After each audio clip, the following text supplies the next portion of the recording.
Extended summary of The Merchant of Venice by William Shakespeare. Introduction. The Merchant of Venice is one of William Shakespeare's most famous and complex plays. Written between 1596 and 1599, it intertwines themes of mercy, justice, revenge, and the complexities of human nature. The play is set in Venice and Belmont and follows the story of a merchant named Antonio, his friend Bassanio, and their interactions with Shylock, a Jewish moneylender. Act 1. Scene 1. The play opens in Venice with Antonio, a merchant, feeling inexplicably sad. His friends, Salario and Solanio, try to cheer him up, suggesting his sadness might be due to his commercial ventures or love. Bassanio, Antonio's close friend, enters with Lorenzo and Gratiano. Bassanio needs money to court Portia, a wealthy heiress, and Antonio agrees to help by using his credit to secure a loan since his own money is tied up in merchant ships at sea. Key points. Antonio is melancholic without knowing why. Bassanio needs money to woo Portia. Antonio's wealth is currently invested in ships at sea, so he offers his credit to help Bassanio. Scene 2. In Belmont, Portia is also distressed. Bound by her father's will, she must marry whoever chooses the correct one of three caskets: gold, silver, and lead. She and her lady-in-waiting, Nerissa, discuss her suitors, none of whom impress her. Key points. Portia is bound by her father's will to marry the man who chooses the correct casket. Portia and Nerissa discuss the inadequacies of her current suitors. Scene 3. Back in Venice, Bassanio approaches Shylock for a loan of 3,000 ducats. Shylock agrees to lend the money under the condition that if Antonio defaults, he will owe Shylock a pound of his flesh. Antonio, confident his ships will return soon, agrees to the terms despite Bassanio's concerns. Key points. Bassanio secures a loan from Shylock with Antonio as guarantor. Shylock sets the condition of a pound of Antonio's flesh as collateral. Antonio agrees, trusting his ships will return with wealth before the loan is due. Act 2. Scene 1. The Prince of Morocco arrives in Belmont to try his luck with the caskets, hoping to win Portia's hand. Portia remains bound by her father's will and must allow him to proceed. Key points. The Prince of Morocco arrives to take the casket challenge.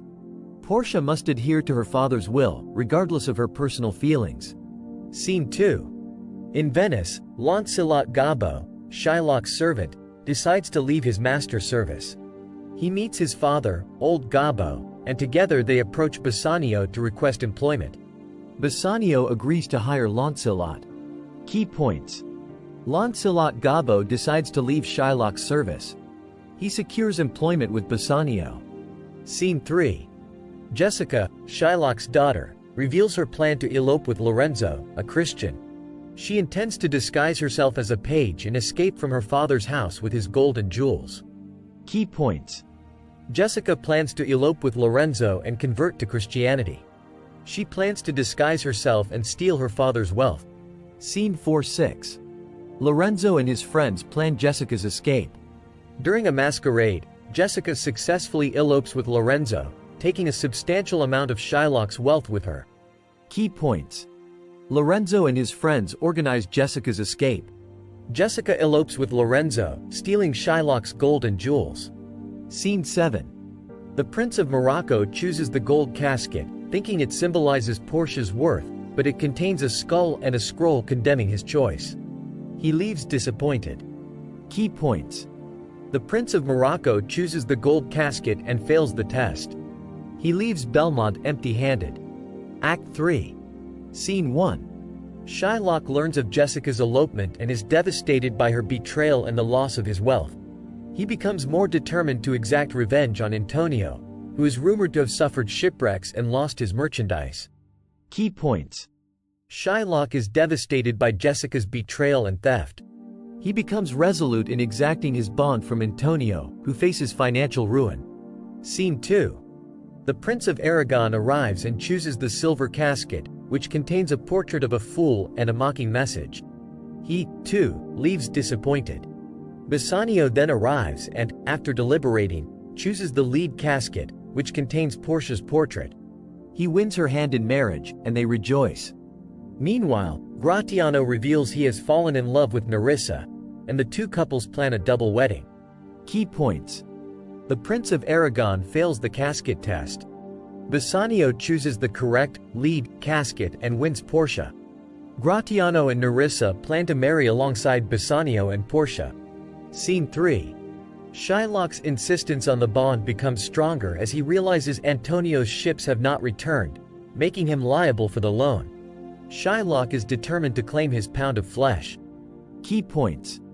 Antonio's financial ruin becomes apparent as his ships fail to return.